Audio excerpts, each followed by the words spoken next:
कोई ट्रेनिंग, जहाँ तक मेरी मालूमात का ताल्लुक़ है वो पार्टी दूसरी है, मैं समाजवादी का आदमी हूँ। लेकिन मैं इतना कह सकता हूँ कि ना तो मैंने कभी इस किस्म की शिकायत सुनी, न उनके किरदार से या उनके काम से मुझे पता चला कि वो ये काम कर रहे हैं।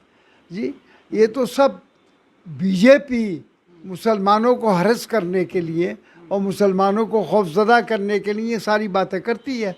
अब चूँकि जहाँ तक पीएफआई का ताल्लुक़ है, उस पर इन्होंने वो लगा दिया, बैंड लगा दिया। तो बैंड कोई वजह नहीं है, कोई मुल्क के कोई वो गद्दार नहीं है, वो भी इस मुल्क के हैं और ये भी एक सियासी और पॉलिटिकल पार्टी है जैसा और पार्टी चल रही है। तो आज तक कभी आरएसएस पर तो बैंड नहीं लगाया गया, जबकि जो आरएसएस का सिर्फ ये काम है कि जगह जगह मुसलमानों के साथ उनके साथ जुल्म करना, ज़्यादती करना, उनके साथ, ये उनका काम है। और इन्होंने धर्म संसद बनाई थी, उन्होंने साफ कहा कि मुसलमानों का कत्लेआम किया जाए, मुसलमानों को मारा जाए। और ये सारी बातें इतनी गैर जिम्मेदाराना बात है मुल्क के अंदर, जिससे नफ़रत बढ़ती है और हालात ख़राब होते हैं।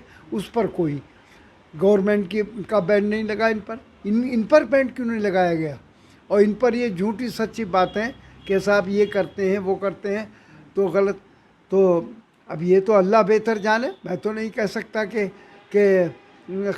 और जहाँ तक मेरी मालूमात का ताल्लुक़ है वो इस किस्म का ये इनके ख़िलाफ़ झूठा प्रोपेगेंडा है। तो देखिए, वहाँ रियासती वो तो कानून है नहीं। अब जो स्टेट का वो तो सेंटर, उनने उनकी ताकत वो छीन लिया।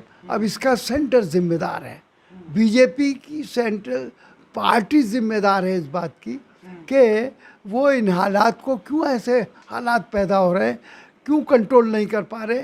तो मेरी मांग है कि इसमें सेंट्रल गवर्नमेंट मदाखलत करके और सही जांच कराकर उनके ख़िलाफ़ कार्रवाई करे और माहौल को ठीक करने की कोशिश करे।